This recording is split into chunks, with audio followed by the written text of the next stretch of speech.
Palworld is a brand new game that is supposed to be basically like Pokemon with guns. This is what it looks like. I can't make this up to you. This is literally a dude, a giant electric dude, holding a minigun. It is absolutely absurd. And to review the game, I feel like it makes a lot more sense to be playing it as I'm reviewing it.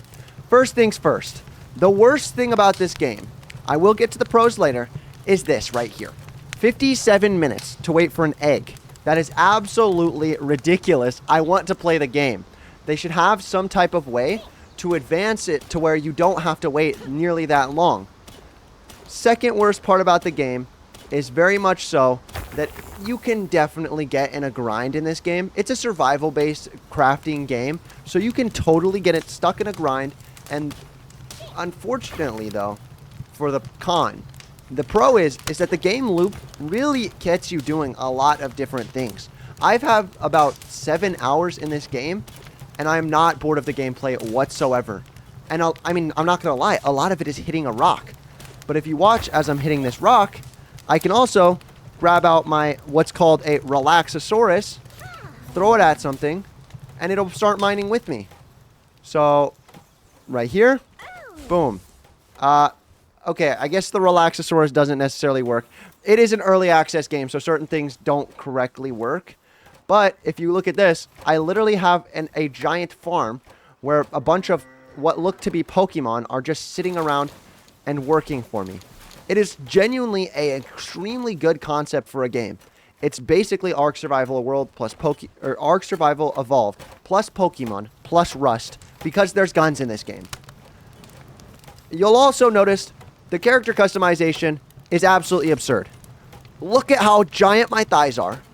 I have an old man face, and I have boobs. This doesn't really make sense. It doesn't make sense why you can do all of this with your character, but I love it. It's amazing. It's awesome. And then another absolutely breathtaking moment in this game is when you get this far that you can eventually ride a bird. There's very few Pokemon games that allow you to do this. I think the only one, actually, is Legends Arceus. And this is just Legends Arceus, except better. And with crafting elements.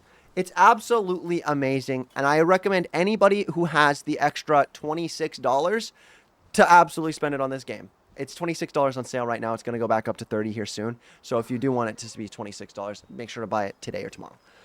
With that being said, it's also on Game Pass. And I paid $27 for it because I wanted to get the full experience. I don't have...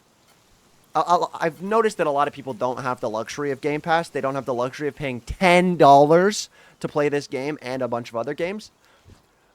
But I mean, knowing that it's on Game Pass as well, and that you can pay $10 for it, makes it even more alluring for the average customer.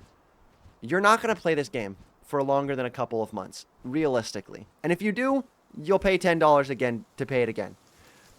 But that's all there is to it. There's a very complex feeding area where you have to feed them. You have to genuinely take care of them. They're not just like robots that do whatever you say. There's a very wide variety of inventory items. You have key items, like this key item specifically, called the Daydreams Necklace. Allows me to have 2 Pokemon or pals out at the same time. And it's just genuinely a good game. It's really a good game. I encourage anyone who has the $10 to buy this game. With that being said, thank you all for my review on Palworld. It's not a scam. It's not just Pokemon with guns. See you B-dubs later.